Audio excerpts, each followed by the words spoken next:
اليهود والذين أشركوا صدق الله العظيم ইসলামী আন্দোলন বাংলাদেশ ঢাকা মহানগর উত্তর ও দক্ষিণ কর্তৃক আয়োজিত আজকের এই গণমিছিল পূর্ব সমাবেশের মহতারাম সভাপতি, প্রধান অতিথি, ইসলামী আন্দোলন বাংলাদেশের সিনিয়র নায়েবে আমির সাহেবকে চরমনাই, কেন্দ্র নগর নেতৃবৃন্দ, সাংবাদিক বন্ধুগণ, সর্বস্তরের ভাইয়েরা, আমাদের দুশ্মন কারা, মুসলমানদের দুশ্মন কারা?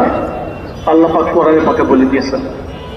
আল্লাহ পাক বলছেন, যত মানুষ আছে পৃথিবীতে সবচেয়ে মুসলমানের জন্য বড় দুশ্মন হলো ইহুদি আর মুশরিক। প্রমাণ দেখেন, আজকে গাজার দিকে তাকান, ফিলিস্তিনের অবস্থা দেখেন। ইহুদি যে আমাদের দুশ্মন আর কোনো সন্দেহ আছে? মুশরিকরা মুসলমানদের দুশ্মন, সবচেয়ে বেশি দুশ্মন। আল কোরআনের কথা। ভারতের দিকে তাকান, আর বুঝতে বাকি আছে? এই জন্য এখন আমাদের করণীয় কি?